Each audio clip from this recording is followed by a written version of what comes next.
Hello! అస్సలాముఅలైకుం. నమస్తే. Good morning. How are you all? ఎలా ఉన్నారండి అందరూ? I hope you're all doing great. So, ఇవాల్టి వీడియో వచ్చేసి మార్నింగ్ 6:30కి అలా స్టార్ట్ చేస్తున్నాను.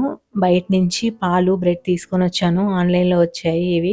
ఫస్ట్ అయితే టీ పెడతాను. ఆ తర్వాత ఇవాళ ఇడ్లీ వేద్దాం అనుకుంటున్నాను. ఇడ్లీ పిండి గూడా తీసి బయట పెట్టేశాను. మొన్న ఒక రోజు అసలు వ్లాగ్ షూట్ చేయకుండా ఇంట్లో పనులన్నీ ఫటాఫట్ చేసుకున్నా అనమాట. కెమెరా పెట్టానంటే పనులు తొందరగా అవ్వవండి. చాలా స్లోగా చేయాల్సొస్తది. సో, అలా ఒక్కరోజు నేను మొత్తం కెమెరా పెట్టకుండా చేసుకున్నానంటే ఇంట్లో పనులన్నీ అయిపోతాయి అనేసి చాలా పనులు చేసేసుకున్నాను. ఇడ్లీ, దోస పిండి రెడీ పెట్టుకున్నాను. ఎగ్జామ్స్ అయిపోయే వరకి ఈ పిండి ఏదైనా గానీ ఒకటి ఫ్రిడ్జ్‌లో ఉండాలి అని డిసైడ్ అయ్యా అనమాట. ఎందుకంటే మా అబ్బాయి ఉప్మా సరిగ్గా తినడు. ఇంకా ఈ పేచీలు లేకుండా ఏవైతే వాడికిష్టమో అవే చేద్దాం ఈ 2 మంత్స్ అనేసి ఇంకా స్టాక్ పెట్టుకుంటాను. ఇంకా నిన్న నైటే నేను చట్నీకి కావాల్సినవన్నీ ఇలా మిక్సీ జార్‌లో వేసి పెట్టుకున్నా అనమాట. కొన్ని పల్లీలు, ఎక్కువ పుట్నాలు, పచ్చి కొబ్బరి అండ్ కొంచెం కరివేపాకు, ఒక 4 వెల్లుల్లి రెబ్బలు, కొంచెం చింతపండు, ఎక్కువ కొత్తిమీర, ఒక 4 పచ్చిమిర్చి వాష్ చేసుకొని, యాడ్ చేసుకొని, ఉప్పు వేసుకొని, స్మూత్‌గా గ్రైండ్ చేసుకొని, తాలింపు వేసుకుంటే ఈ చట్నీ అచ్చం బండి మీద అమ్ముతారు కదా! రోడ్ సైడ్ బండి మీద టేస్ట్ భలే ఉంటది చట్నీది. ఏ రెస్టారెంట్‌లో కూడా ఆ టేస్ట్ రాదసలు. బండి మీద చట్నీ వచ్చినంత టేస్ట్. సో, అలానే వస్తదనమాట. ఇలా చేసి చూడండి. ఏవి గూడా ఫ్రై చేసినవి గాదు. సూపరొచ్చింది చట్నీ అయితే. అండ్ ఈ 2 డబ్బాలు నేను లాస్ట్ ఇయర్ స్టీల్ ఫ్యాక్టరీలో తీసుకున్నాను. ఇడ్లీ పిండి, దోస పిండి ఫ్రిడ్జ్‌లో పెట్టుకోవడానికన్నట్లు ఈ ప్రింట్ చూసి మనసు పారేసుకొని తీసుకున్నా అనమాట. ఆ ప్రింట్ ఏమో ఊడిపోతూ ఉందండి ఆ లేయర్. చండాలంగా ఉందనమాట. బట్ డబ్బాలు చాలా బావున్నాయి. Quality superb. మీరు పెద్ద డబ్బా చూసినట్లయితే ఆ లేయర్ అంతా పోయింది ఇంక దానికి. నీట్‌గా ఉందిప్పుడు. చిన్నదానికి కూడా నేను ట్రై చేస్తూ ఉన్నా అనమాట. సో, ఇవేంటంటే మనం స్టీల్ స్క్రబ్బర్ పెట్టి తోముతూ ఉంటాం గదా! అది పోతది ఆ లేయర్. అండ్ ఇంకా అలా పోతుంటే నాకు నచ్చట్లేదు. అందుకనే డిష్ వాషర్‌లో పెట్టేసా అనమాట దాన్ని. పెద్దదాన్ని మొత్తం ఇంక పోయేదాకా డిష్ వాషర్‌లో పెడుతూ ఉన్నాను. లేయర్ అంతా పోయింది. ఇప్పుడు తళతళలాడుతూ చాలా బావుంది. యూజ్ చేసుకుంటున్నా. చిన్నదాన్ని గూడా నేను రోజు డిష్ వాషర్‌లో వేస్తూ ఉన్నాను. కొంచెం కొంచెం పోతది. ఒకేసారి పోదు. సో, ఇలా రాంగ్ అని తెలుసు. అసలైతే డిష్ వాషర్‌లో పెట్టకూడదు వీటిని. బట్ నేను విల్లింగ్‌గా ఎందుకు పెడుతున్నాను అంటే స్టీల్ స్క్రబ్బర్‌తో తోమినా గానీ అది పోతుంది కొంచెం కొంచెం. అదసలు బాగోట్లేదు. సో, అందుకని డిష్ వాషర్‌లో వేసేసి ఇంకా మొత్తానికి దీన్ని నార్మల్ స్టీల్ డబ్బా చేద్దాము అనేసి ప్రతిరోజు చేస్తున్నా అనమాట. సో, కొంచెం ఇలా ఊడొస్తదండి. బట్ మొత్తం అయితే రాదు. మళ్ళీ ఒక 2 సార్లు పెడితే గానీ ఇదంతా క్లీన్ అయిపోతదనమాట. బట్ వీటి క్వాలిటీ చాలా బావుంది. అందుకే నేను వీటిని ఇలా ఉంచేసుకుంటున్నాను. అందుకే ఎక్స్‌పీరియన్స్‌తో నాకేమర్థమవుతుందంటే, బేసిక్‌వే బావుంటాయండి ఏవైనా గానీ. కొత్త ట్రెండ్స్ అంటూ మనం ఫాలో అవుతూ ఉంటాం గానీ, కొన్ని రోజులు వాడిన తర్వాత యాక్చువల్‌గా అవి నిజంగా బావున్నాయా? లేదా బ్యాక్ ఫైర్ అయ్యాయా? అనేది కొన్ని రోజులు వాడాకే తెలుస్తది. నాకైతే మెజారిటీ థింగ్స్‌లో అయితే బేసిక్‌వే బెటర్ ఏమో, అన్నెసెసరీగా ఇలాంటివి మళ్ళీ డబుల్ వర్క్ అయిపోతూ ఉంది కదా! అలానే చూడటానికి కూడా బాలేదసలు. నాకది మొత్తం ఎప్పుడు క్లీన్ అవుతదా అన్నట్లుంది. సో, నార్మల్‌గా తీసుకుంటేనే బెస్ట్. ఈ డబ్బా ఉంది చూసారా? ఇదొచ్చేసి మా ఆఫీస్‌లో మా కొలీగ్ ఇచ్చారు ఒక ఫంక్షన్‌లో.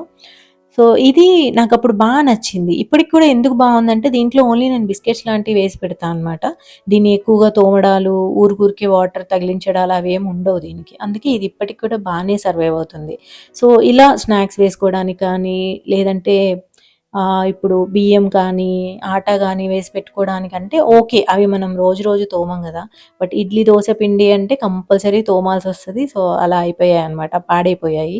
సో, మేబీ ఇంకొక 2 వాషెస్ తర్వాత అవి క్లీన్ అయిపోతాయి. ఇంకా ఇడ్లీ అయితే రెడీ అయిపోయింది. ఇడ్లీ చట్నీతో ఇంక మేము బ్రేక్‌ఫాస్ట్ చేసేసాము. ఇందాక వాయిస్ ఓవర్ చేయబోయే ముందు ఒక గ్లాస్ జార్ పగిలిపోయిందన్నమాట. అది కూడా నాకదే అనిపిచ్చింది.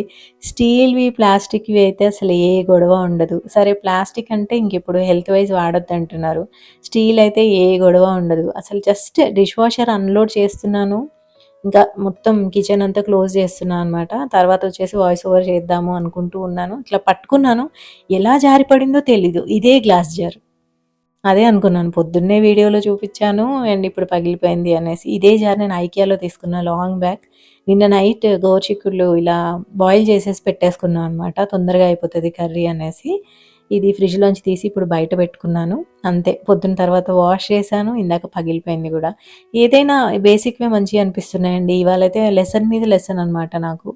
అండ్ ఈ గ్రో బ్యాగ్స్ ఉన్నాయి గదా! ఇవి వచ్చేసి మొన్న నర్సరీ మేళాలో తీసుకున్నా నేను. 100కి 3 తీసుకున్నా అని జెప్పాను గదా! దాంట్లో వచ్చేసి ఇలా కోకోపీట్ ఉంటే నింపేసి పెట్టాను. ఈ చిన్న ప్లాంట్ వచ్చేసి నేను అలోవెరాది మమ్మీ వాళ్ళ ఇంట్లో ఉంటే తెచ్చాను. అంటే దీనికి తగ్గ సైజ్ ఉంది గాబట్టి తెచ్చా అనమాట. దీంట్లో పెద్దవి పెట్టడానికి లేదు. చిన్న చిన్నవి మాత్రమే పెట్టగలం. కొన్ని రోజులు ఇట్లా స్టేబుల్ అయిన తర్వాత దీని బాటమ్ కొంచెం ఫ్లాట్ అవుతదండి. ఇప్పుడే వేసా అనమాట నేను. కొంచెం మనం వాటర్ పోస్తూ ఉంటే బరువెక్కుతది గదా! అప్పుడొచ్చేసి ఫ్లాట్ అవుతదనమాట. మిగిలిన రెండిట్లో గూడా ఈ సైజ్ ప్లాంట్స్ ఏమన్నా ఉంటే చూడాలి. అమ్మ వాళ్ళ ఇంట్లో చాలా మొక్కలున్నాయి గానీ అన్నీ పెద్ద పెద్దవనమాట. సో, ఏవైనా చిన్న చిన్నవి ఉన్నప్పుడు పెడదాము అన్నట్లు జస్ట్ ఫిల్ చేసి పెట్టేసా నేను. ఇంకా ఈ పనయిపోతది అన్నట్లనమాట. దీంట్లో ఏంటంటే ఇదంతా జూట్‌తో చేసింది గదా! ఈ గ్రో బ్యాగ్ వాటర్ నార్మల్‌గా లీక్ అయిపోతుంది దాంట్లోంచి. హోల్స్ లాంటివేమి అవసరం లేదు. ఆ తర్వాత ఇంక నేను స్నానం చేసొచ్చాను. అండ్ 11:30 ఆ టైంలో అందరికీ యాపిల్స్ కట్ చేస్తున్నానండి. 2 యాపిల్స్. మేము పెళ్ళైన ఒక 2 ఇయర్స్‌కి యూఎస్‌కి వెళ్ళిపోవడము అండ్ అక్కడే కొన్ని సంవత్సరాలు ఉండడం వల్ల అక్కడేమో రెంటెడ్ హౌస్‌లో ఉండేవాళ్ళం. పెద్దగా ఫర్నిచర్ గూడా ఉండేది కాదు. మినిమలిస్టిక్‌గా ఉండేది. ఎందుకంటే అక్కడ ఎలాగో సెటిల్ అవ్వము అని తెలుసు కాబట్టి మినిమల్‌గానే పెట్టుకునేవాళ్ళం అన్నీ. అలానే అక్కడ మనం కర్టన్స్ పెట్టుకోవడము, మనం కలర్స్ ఏసుకోవడం అలా ఏముండదు. ఆల్రెడీ బ్లైండ్స్ ఫిక్స్ చేసేసే ఉంటాయి. ఫ్రిడ్జ్, స్టవ్, మైక్రోవేవ్ ఇవన్నీ గూడా ఆల్రెడీ ఓనర్స్ ఇచ్చేస్తారు. సో, పెద్దగా మనం చేంజ్ చేయడానికి ఏముండదు. సో, నాలో చాలా ఉబలాటం ఉండేదనమాట. ఇండియా వెళ్ళగానే ఇల్లు అలా పెట్టుకోవాలి, ఇలా పెట్టుకోవాలి, ఇలాంటి కలర్స్ ఏయించుకోవాలి, బ్లైండ్స్ పెట్టించుకోవాలి, కర్టన్స్ పెట్టించుకోవాలి, ఇంటి నిండా అన్ని గాజు సామాన్లే ఉండాలి అనేసి. సో, స్లోగా ఎక్స్‌పీరియన్స్ చేస్తున్న కొద్దీ ఏవి యాక్చువల్‌గా బెటర్, ఏవి అంత బెటర్ కాదు అనేది నాకిప్పుడు బాగా తెలుస్తూ ఉంది. వెనకాల కర్టన్ కనిపిస్తుంది గదా! అదొచ్చేసి ట్రాక్ కర్టన్ అనమాట. అవి యాక్చువల్‌గా ఇప్పుడు ఫుల్ ట్రెండ్‌లో ఉన్నాయి. వాటిని నేను వాడుతూ ఉన్నాను గదా! నా పర్సనల్ ఎక్స్‌పీరియన్స్ ఏంటి అంటే, మీకు బ్లాక్ ఔట్ కైండ్ ఆఫ్ అంటే ఇంకా మొత్తం రూమ్ అంతా డార్క్ అయిపోవాలి అనుకుంటే ఇవి చాలా బావుంటాయి. బట్ వాష్ చేయడం చాలా కష్టమండి. సో, దాని బదులు నాకైతే నార్మల్ కాటన్ కర్టన్సే బెటరేమో అనిపిస్తదనమాట. ఇప్పుడు మా ఇంట్లో కూడా హాల్‌లో వెనకాల కనిపిస్తుంది గదా! అక్కడొచ్చేసి 2 లేయర్స్‌లో ఉంటాయి కర్టన్స్ వచ్చేసి. వైట్ కలర్‌ది అలా వేసించినప్పుడు ఎంత మంచి లుక్కొస్తదో, డార్క్ కలర్‌ది వేసేగానే డార్క్ అయిపోతది. సో, అలా కాకుండా ఇంకా నార్మల్ కర్టన్స్ అయితే ఇంకా మంచి లుక్కొస్తదేమో అనిపిస్తదనమాట. నాకివి మరీ హెవీ అయిపోతాయేమో అనిపిస్తది. సో, ఏవైనా గానీ మోడర్న్‌వన్నీ గూడా వాడుతున్న కొద్దీ వాటిలో ఉన్న ఫ్లాస్ అనేవి తెలుస్తూ ఉంటాయి. ఇక్కడొచ్చేసి నేను సాంబార్ చేస్తున్నానండి. నా వే ఆఫ్ సాంబార్ ఏంటి అనేది చూపిస్తాను. చాలా సింపుల్‌గా చేస్తాను నేను. బట్ కుదురుతుంది. నేను చేసే బెస్ట్ వంటల్లో సాంబార్ ఒకటనమాట. సో, ఫస్ట్ వచ్చేసి జీలకర్ర, ఆవాలు అండ్ ఇంగువ, పసుపు, పచ్చిమిర్చి, కరివేపాకు, వెల్లుల్లిపాయలు ఇవన్నీ ఒకదాని తర్వాత ఒకటి వేసేస్తాను.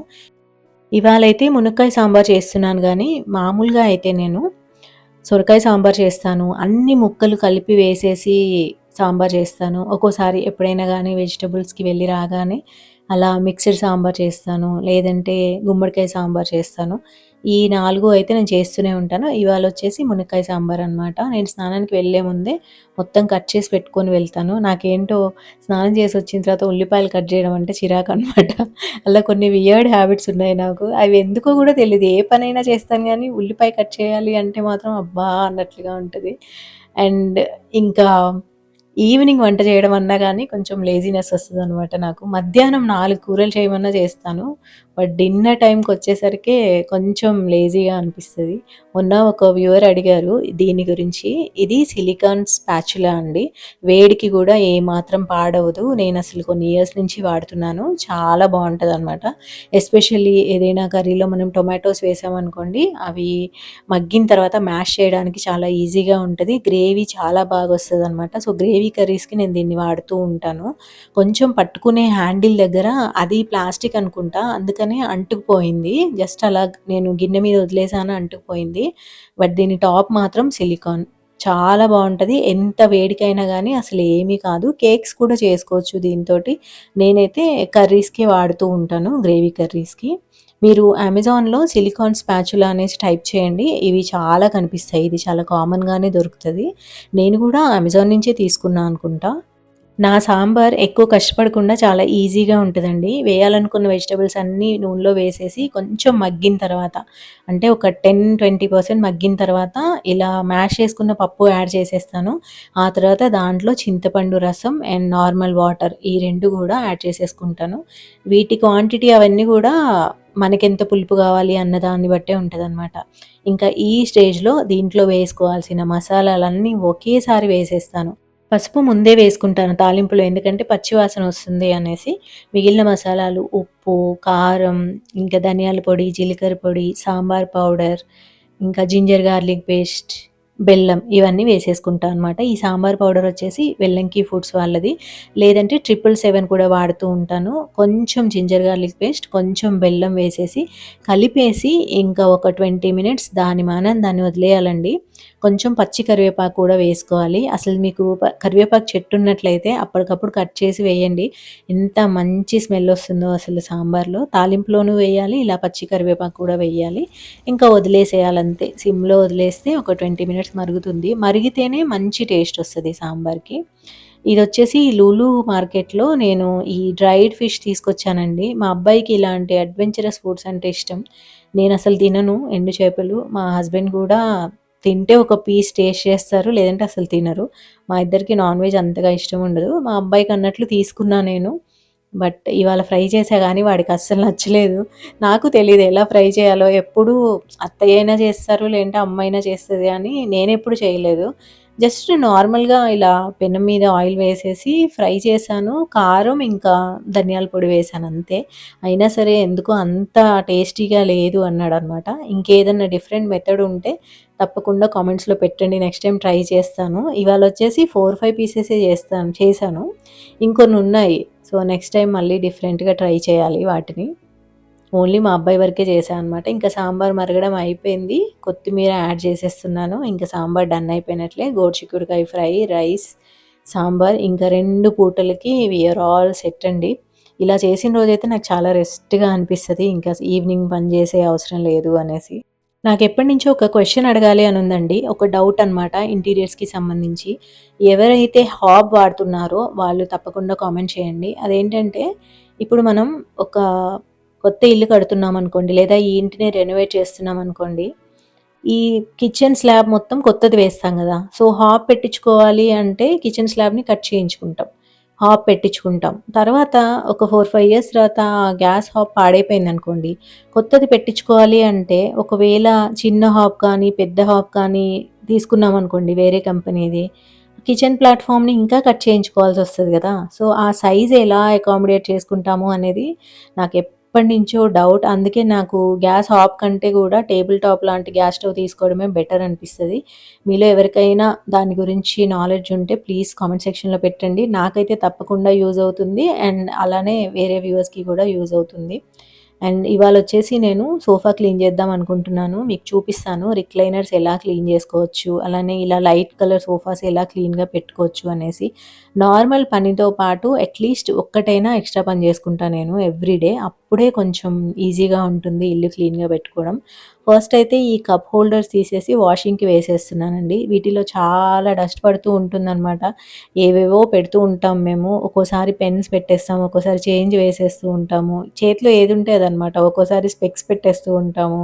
లేదా వాటర్ బాటిల్స్ ఇవన్నీ అవి వాషింగ్‌కి వేసేసాను. ఆ తర్వాత వాక్యూమ్ క్లీనర్‌కి ఇలా క్రెవిసెస్‌లోకి వెళ్ళడానికి ఒక అటాచ్‌మెంట్ ఉంటుంది. అది పెట్టేస్తా అనమాట. పెట్టేసి ఇలా క్లీన్ చేసేస్తాను. ఇలా 20 డేస్‌కొకసారి లేదా 1 మంత్‌కొకసారి చేసినా సరిపోతుంది. మీ దగ్గర టైం ఉంది అనుకుంటే 15 డేస్‌కొకసారి చేసుకోవడం బెటర్ అనమాట. వాక్యూమ్ క్లీనర్ ఉంటే కొంచెం ఈజీగా అయిపోతుంది. ఒకవేళ లేకున్నా పర్లేదు. అప్పుడు మీరు ఒక క్లాత్‌ని తడిపేసి ఇలా లోపలికి చేత్తోనే పెట్టేసి క్లీన్ చేయాల్సి ఉంటుంది. తడి క్లాత్ పెట్టుకుంటే ఏంటంటే ఏదైనా హెయిర్ ఉన్నా గానీ, ఏవైనా పార్టికల్స్ ఉన్నా గానీ ఆ క్లాత్‌కి పట్టేసుకొని బయటికొచ్చేస్తాయి. ఈజీగానే ఉంటది. ఇంతకుముందయితే నేను చేత్తోనే చేసేదాన్ని. ఇప్పుడు వాక్యూమ్ క్లీనర్ ఉంది కాబట్టి వాక్యూమ్‌తో చేస్తూ ఉన్నాను. సో, ఇలా క్లీన్ చేస్తూ ఉండాలండి. సోఫా మీద కూర్చొని తినేటప్పుడు ఏంటంటే మనకి తెలియకుండానే చాలా క్రంబుల్స్ ఎళ్ళిపోతాయి అసలు ఫుడ్ క్రంబుల్స్. ఎంతొస్తదో తెలుసా చెత్త అసలు. మనం ఎక్స్‌పెక్ట్ చేయము లోపల అంతుంటుంది అనేసి. సో, రిక్లైనర్స్ క్లీన్ చేయడం కొంచెం ఛాలెంజింగే. ఎందుకంటే కార్నర్స్ చాలా ఎక్కువగా ఉంటాయన్నమాట. సో, ఇప్పుడు మనం లేటెస్ట్ ట్రెండ్స్ గురించి ఎలాగో ఈ వీడియోలో మాట్లాడుకుంటున్నాం కాబట్టి, ఆనెస్ట్‌లీ జెన్యూన్‌గా చెప్పాలి అంటే రిక్లైనర్స్ అనేవి మీడియా రూమ్‌లో కొద్దిసేపు అలా సినిమా చూడడానికి బావుంటాయి గానీ, రెగ్యులర్ ఫ్యామిలీ లివింగ్ రూమ్‌లో అయితే ఇవి ఛాలెంజ్ అండి. నేను ఒకవేళ మళ్ళీ సోఫా కొనే ఛాన్స్ వస్తే తప్పకుండా నార్మల్ సోఫాసే కొంటానండి. Normal very simple easy to clean సోఫాసే తీసుకుంటాను. కలర్‌తో నాకేం ప్రాబ్లమ్ లేదు. నేను కలర్ బానే క్లీన్‌గా ఉంచుకోగలిగాను. బట్ ఇది ఇలా క్లీన్ జేసుకోవడము, ఈ బల్కీనెస్ ఇది నాకు చాలా ఇబ్బందిగా అనిపిస్తదనమాట. మొన్నొకళ్ళు అడిగారు, "మీరు మీ రిక్లైనర్ పాడవుతుంది అన్నారు గానీ, అసలు రిక్లైనర్స్ ఎందుకు బాలేవు అనేది క్లియర్‌గా చెప్పలేదు" అనేసి. యెస్, అవి టూ బల్కీ అండి and too much to clean అనమాట. అండ్ ఇంకా వీటి సర్ఫేస్ వచ్చేసి ఇలా సావ్లాన్ వెట్ వైప్స్ ఒస్తాయి. నేను ఇంట్లో అన్ని సర్ఫేసెస్ దీంతోనే క్లీన్ జేస్తాను. నాకు దీని మీద మనీ స్పెండ్ జేయడం టోటల్లీ వర్త్ ఇట్ అనిపిస్తదనమాట. ఎంత నీట్‌గా అయిపోతదో, ఎఫర్ట్ కొంచెం తక్కువ పడతది. నాకు కూడా లేటెస్ట్ ఇంటీరియర్స్ అంటే చాలా ఇష్టమండి. బట్ కొన్ని ఏవైతే నేను వాడానో వాటిల్లో నాకు తెలిసిన ఫీడ్‌బ్యాక్ అనేది నేను మీకిస్తున్నాను. ఇప్పుడు నేను బ్లైండ్స్ చేయించుకున్నా గదా! కొత్తలో నాకు బానే అనిపిచ్చింది. బట్ తర్వాత తర్వాత నాకేమనిపిస్తుందంటే నేను కలర్ చేంజ్ జేసుకోవాలి అంటే చేంజ్ జేసుకోవడానికి లేదు. ఇంక లైఫ్ లాంగ్ అవి అలానే ఉండిపోతాయి. అదే నేను నార్మల్ కర్టన్స్ తీసుకొనుంటే నెలకొకసారి కర్టన్స్ చేంజ్ జేసుకునేదాన్ని గదా! ఇంటీరియర్స్ అన్నీ చేంజ్ జేసుకోవడానికి ఒక ఛాన్స్ ఉండేది నాకు. సో, అలా నాకు వాటి గురించి అనిపిచ్చింది. అండ్ మేబీ నెక్స్ట్ టైమ్ నేను పెట్టించుకుంటే కర్టన్సే పెట్టించుకుంటాను. బ్లైండ్స్ పెట్టించుకోను. పడుకునేటప్పుడు ఫ్యాన్ ఫుల్ స్పీడ్‌లో ఉందనుకోండి, ఎస్పెషల్లీ ఇప్పుడు సమ్మర్‌లో టకా టకా కొట్టుకుంటా ఉంటాయన్నమాట. సో, అట్లా జస్ట్ ఫీడ్‌బ్యాక్ ఇస్తున్నాను. నేను వాడుతున్నాను గాబట్టి. ఈవెన్ రిక్లైనర్ గూడా అంతే. మంచి simple fabric sofa latest model తీసుకోవడం బెటర్ అనమాట. సో, అది. అండ్ నేనివాళ మిమ్మల్ని ఒక క్వెషన్ అడిగాను గదా! గ్యాస్ హాబ్ గురించి తప్పకుండా చెప్పండి. సో, అలా మనం బండ కట్ చేయించుకొని హాబ్ పెట్టించుకోవడం బెటరా? లేదంటే టేబుల్ టాప్ స్టవ్ తీసుకోవడం బెటరా అనేసి. సో, అండ్ మళ్ళీ రేపటి వ్లాగ్‌లో కలుద్దాం. ఇంకా కప్స్ అన్నీ క్లీన్ అయిపోయాయి. తెచ్చి పెట్టేసాను. సో, ఓకే అండి మరి. See you tomorrow. Take care. Stay tuned. Bye by.